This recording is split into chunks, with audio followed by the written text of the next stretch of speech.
बहुपद, ठीक है। बहुपद के बारे में पढ़ेंगे। उस दिन मैंने बताया था बहुपद के प्रकार, बताया था एक पदी बहुपद, द्विपदी बहुपद और त्रिपदी बहुपद, पता है ना। और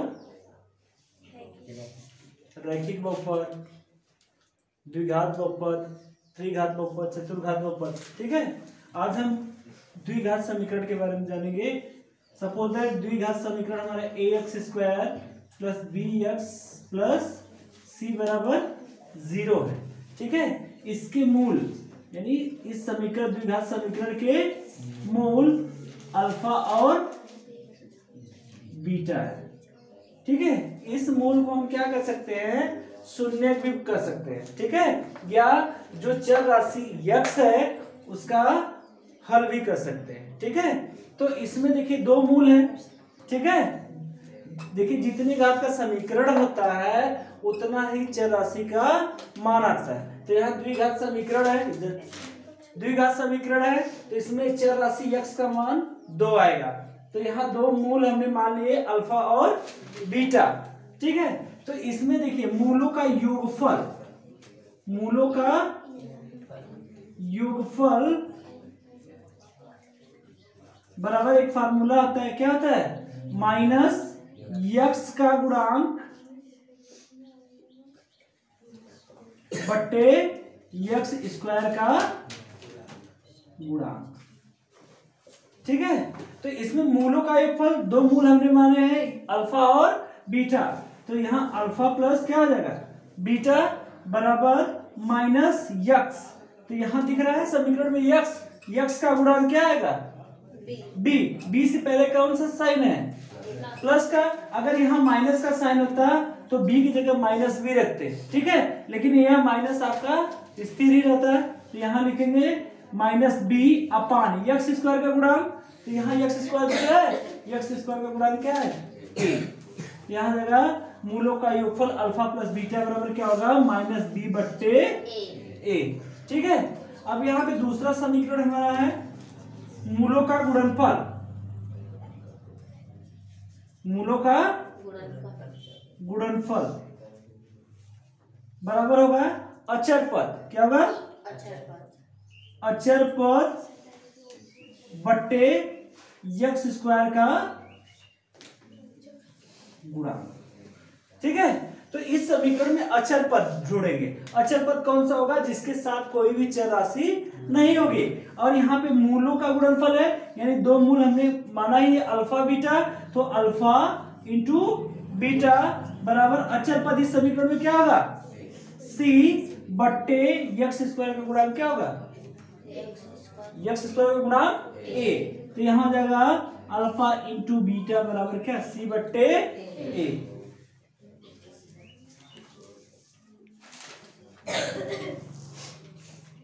अब मान लीजिए किसी द्विघात समीकरण या बहुपद के मूल क्या दिए गए हैं, अल्फा और बीटा है, ठीक है। हमको बहुपद नहीं पता है, हमको यहाँ क्या करना है, बहुपद ज्ञात करना है। तो बहुपद या द्विघात समीकरण के लिए फार्मूला होता है द्विघात समीकरण, द्विघात समीकरण बराबर होता है यक्स स्क्वायर, क्या होता है, यक्स स्क्वायर माइनस मूलों का योगफल, मूलों का योगफल इंटू यक्स प्लस मूलों का गुणनफल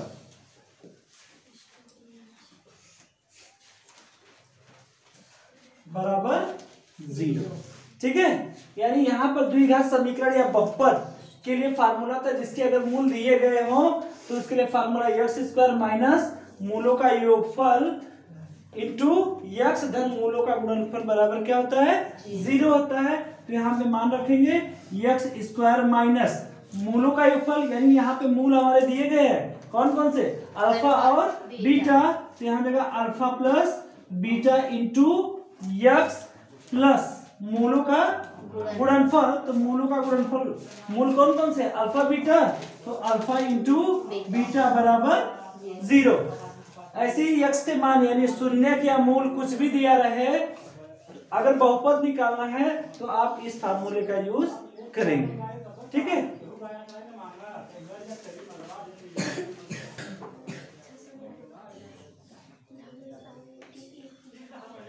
देखिए अब जो मैंने बताया उस पर यह क्वेश्चन है कि बहुपद x स्क्वायर धन 5x ऋण 24 के शून्य ज्ञात कीजिए। शून्य मतलब मूल, ठीक है, यानी जो x के मान ज्ञात कीजिए तथा गुणांकों के बीच संबंधों की जांच कीजिए। तो इसका सलूशन सबसे पहले क्या करेंगे, इस बहुपद में शून्य निकालेंगे। शून्य मतलब x का मान निकालेंगे। तो कैसे निकालेंगे, सलूशन देखते हैं इसका। आपका बहुपद दिया x स्क्वायर धन 5x ऋण 24, कैसे निकालते इसका मान, कैसे निकालते हैं, इसका गुणनखंड करके। क्या करके, गुणनखंड करके। तो गुणनखंड कैसे करते हैं कि मध्य पदों को तोड़कर, यानी मध्य पदों को तोड़ेंगे कैसे, x स्क्वायर का गुणांक यहाँ पे कुछ दिख रहा है नहीं, तो मानेंगे 1 और अचर पद, अचर पद आपका क्या है 24, इन दोनों का आपस में क्या करेंगे, गुणा करेंगे। जो गुणा करने पर गुणनफल प्राप्त होगा उसको दो भागों में तोड़ेंगे कि जोड़ने या घटाने पर यहाँ पे क्या आ जाए, 5 आ जाए। तो यहाँ देखिए 24 को हम दो भागों में तोड़ रहे हैं, 3 गुणे 8, 3 अट्ठे 24, 3 में से 8 सॉरी 8 में से 3 घटाने पर क्या आएगा 5, जो हमारा क्या है बीच वाला पद है। तो यहाँ लगा x स्क्वायर धन क्या करेंगे 8x माइनस 8 में से कितना घटाएंगे 3x माइनस 24। ठीक है, मतलब गुणनखंड करेंगे मध्य पदों को तोड़कर। अब यहाँ मध्य पद टूट गया, अब क्या करेंगे, इसमें कितने पद हो गए 4 पद हो गए, दो दो पदों का क्या बनाएंगे, जोड़ा बनाएंगे। तो यहाँ देखिए 2 पदों का जोड़ा बन रहा है। ठीक है, तो इस पहले जोड़े में क्या कॉमन हो रहा है, यक्स कॉमन हो रहा है, क्योंकि यक्स की मिनिमम घात कितनी है 1 है, मिनिमम घात कम से कम घात 1 है। ठीक है, तो 1 घात x की क्या करेंगे हम कॉमन कर लेंगे, तो कितना बचेगा, यहाँ x की 2 घात थी, 1 घात निकल गई तो कितनी बचेगी 1 घात, धन यहाँ से x था, x की 1 ही घात थी वह भी निकल गया, तो क्या बचेगा x, मतलब यहाँ 8 बचेगा, यानी पहले जोड़े में x कॉमन करने पर आपका बचा x धन 8। अब इस दूसरे वाले जोड़े में देखेंगे, देखिए ऑलरेडी इन दोनों में क्या है, दोनों में माइनस है ना, दोनों पदों में क्या है माइनस है, तो माइनस कॉमन कर लेंगे। अब देखिए यहाँ पे 3 है, यहाँ पे 24 है, क्या कॉमन होगा, 24 को हम दो भागों में तोड़ सकते हैं, 3 गुणे 8 कर सकते हैं, यानी इसमें भी 3 आएगा और ऑलरेडी इसमें भी 3 है, तो 3 क्या करेंगे हम कॉमन कर लेंगे। अगर माइनस कॉमन लेते हैं तो साइन क्या होती है चेंज हो जाती है, यानी माइनस है तो प्लस हो जाएगा, प्लस है तो माइनस हो जाएगा। यहाँ दोनों में से माइनस लिया गया, दोनों माइनस थे तो इनकी साइन चेंज हो गई, तो दोनों पद क्या हो गए प्लस में होंगे, यानी यहाँ -3x था तो यहाँ क्या आ जाएगा 3 कॉमन हो गया, तो यहाँ बचा x, वो भी किस में होगा धनात्मक में, और यहाँ से माइनस निकला तो क्या आ जाएगा आपका प्लस, यहाँ 24 में से 3 जाएगा तो कितना बचेगा 8, 3 अट्ठे 24। ठीक है, अब यहाँ से फिर 2 पद बन गए, बनेंगे नहीं, एक देखिए x धन 8, दूसरा -3 x धन 8, इन दोनों में क्या कॉमन हो रहा है x धन 8 कॉमन हो गया। जब x धन 8 कॉमन हो गया तो यहाँ क्या बचेगा x और यहाँ पे -3। ठीक है, तो यहाँ 0 कर लेते हैं। अब यहाँ पे क्या करना है, शून्य ज्ञात करना है, तो शून्य मतलब x का मान निकालना, तो ये 2 हो गए ना गुणनखंड, तो एक बार x धन 8 बराबर क्या करेंगे 0 करेंगे, तो x बराबर क्या हो जाएगा 8 को ट्रांसफर करेंगे, धन 8 से क्या हो जाएगा ऋण 8, और दूसरा है आपका गुणनखंड x ऋण 3 बराबर 0, तो x बराबर ऋण 3 को ट्रांसफर करेंगे तो क्या हो जाएगा धन 3। ठीक है, तो यानी ये हमारे x के मान आ गए, यानी इस बहुपद के शून्य यह है, यानी कौन से बहुपद x स्क्वायर धन 5x ऋण 24 के शून्य कौन है, शून्य ऋण 8 और 3 है। शून्य को और क्या हम बोल सकते हैं, मूल। ठीक है,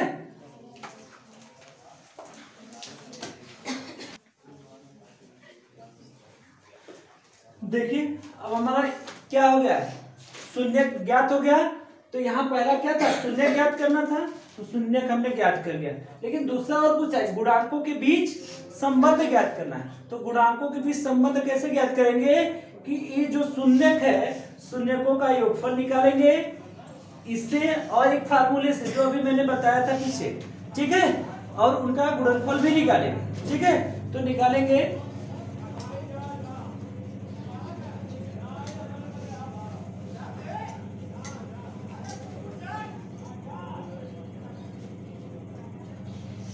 संबंध या सत्यता के लिए। ठीक है, या जांच के लिए। ठीक है,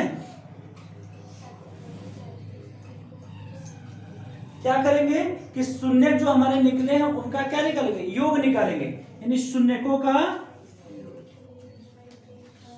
का योग। हमारा शून्य क्या क्या निकला है, क्या क्या निकला भाई, ऋण 8 और 3। तो यहां देखा ऋण 8 धन 3, क्योंकि योग है तो धन होगा, बराबर क्या हो गया, ऋण 5। क्या यह हमारा सही है, फार्मूले से हम देखेंगे। अगर फार्मूले से सही आता है तब हमारा क्या है, जांच बिल्कुल सही है। तो यहाँ शून्यकों का योग बराबर होता क्या है आपका, माइनस यक्स का गुणांक बट्टे यक्स स्क्वायर का गुणांक। तो यहाँ देखिए माइनस यक्स का गुणांक क्या आपका 5 है, तो 5 बट्टे यक्स स्क्वायर का गुणांक 1 है। ठीक है, तो यहाँ पे देखिए हमारा शून्यकों का योग कितना रहा है, -5, और फार्मूले से भी हमारा क्या रहा है, -5। यानी ये हमारा जांच क्या है, बिल्कुल ही सही है। और हमारा जो शून्य का आया है उसका मान भी क्या है, बहुत मतलब एकदम सही है। अब क्या होगा, यह शून्यकों का योग हमने निकाल लिया। अब शून्यकों का गुणनफल ज्ञात करेंगे। तो शून्यकों का गुणनफल, शून्यकों का गुणनफल बराबर क्या होगा, यहाँ पे देखिए -8 गुणे 3 बराबर क्या होगा, -24। जो हमारे शून्य निकले थे उनका आपस में क्या कर दिए, गुणा कर दिए। तो आगे आपका कितना गुणनफल, -24। अब फार्मूले से करेंगे, तो फार्मूले से क्या होगा, अचर पद बट्टे यक्स स्क्वायर का गुणांक। तो यहाँ अचर पद क्या है आपका 24 है ना, लेकिन इसकी साइन क्या है, ऋण है। तो हम लिखेंगे क्या, ऋण 24 बट्टे क्या लिखेंगे, यक्स स्क्वायर का गुणांक। यहाँ पे कुछ नहीं तो 1 मानेंगे। यानी देखिए दोनों ही कंडीशन में हम मूल जो निकाले उनका गुणनफल किए हैं तब भी कितना है, ऋण 24 आया है, और फार्मूले से निकाले हैं तब भी हमारा क्या है, ऋण 24 आया है। ठीक है, तो हमारा जो हमने इस बहुपद का जो शून्य निकाला था, उन शून्यकों की जांच के लिए शून्यकों का योग फार्मूले से और उनका डायरेक्टली गुणा और योग करने पर क्या आ रहा है, दोनों सेम आ रहा है। तो यह हमारा शून्य की जांच क्या है, सही है।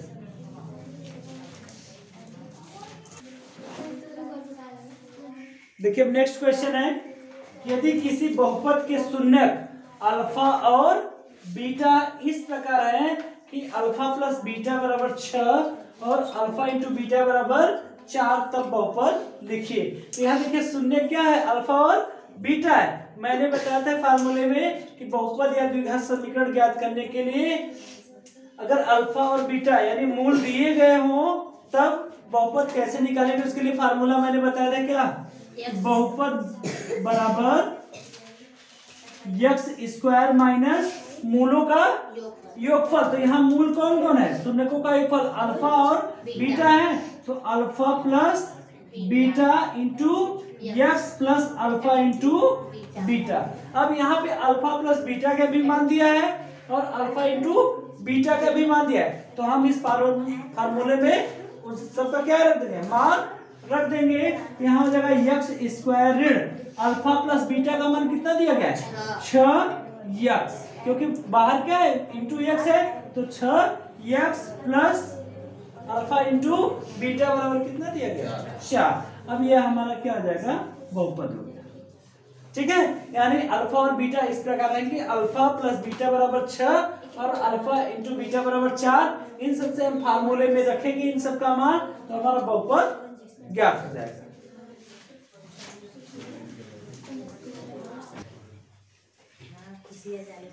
देखिए नेक्स्ट क्वेश्चन है हमारा, यदि द्विघात बहुपद k minus 1 x² plus kx plus 1 के शून्यकों में से एक शून्यक ऋण 3 है तो k का मान ज्ञात। तो यहाँ देखिए बहुपद दिया गया है, इसमें जो है k का मान ज्ञात करना है और इस बहुपद का शून्यक क्या दिया गया है -3 शून्यक दिया गया है। तो शून्यक का मतलब क्या होता है कि जो चर पद का मान आता है, ठीक है, जो शून्यक आता है उसका मान हम बहुपद में रखेंगे तो उस पूरे बहुपद का मान क्या हो जाता है शून्य हो जाता है, यानी वह शून्यक इस पूरे बहुपद को क्या कर देता है संतुष्ट कर देता है। ठीक है ना, तो यहाँ लिखेंगे बहुपद का शून्यक, बहुपद का शून्यक ऋण 3 है। क्या है ऋण 3 है, इसलिए बहुपद का मान बहुपद में x बराबर ऋण 3 रखने पर, x बराबर ऋण 3 रखने पर शून्य क्या होता है x का मान ही होगा, चर राशि का मान ही होगा। x बराबर ऋण 3 रखने पर बहुपद का मान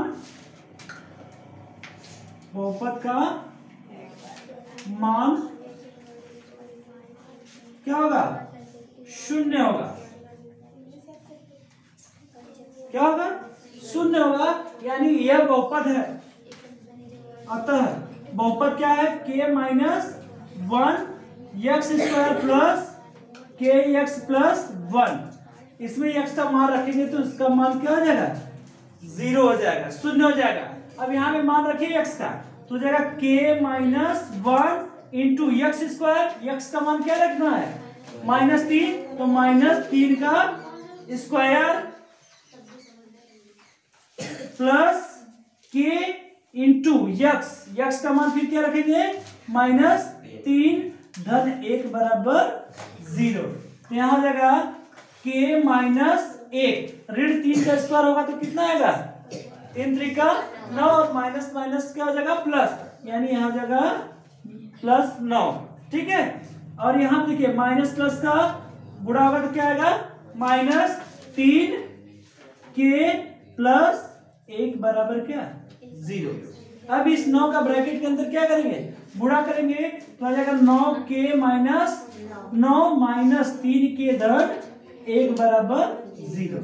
अब जो सजाती पद है उनको एक साथ करेंगे, यानी देखिए यहाँ 9k यहाँ पे 3k है, लेकिन दोनों क्या है अलग अलग साइन वाले अलग अलग चिन्ह वाले हैं, तो ये दोनों आपस में क्या हो जाएंगे घट जाएंगे। तो 9k में से 3k जाएगा, कितना बचेगा 6k, और यहाँ ऋण 9 है धन 1 है तो क्या हो जाएगा ऋण 8 बराबर 0। तो 6k बराबर क्या होगा 8 को ट्रांसफर करेंगे उसकी साइन क्या होगी चेंज हो जाएगी, ऋण 8 से क्या हो जाएगा धन 8। लेकिन हम यहाँ 6k का मान नहीं ज्ञात करना, किसका मान ज्ञात करना k का मान ज्ञात करना है।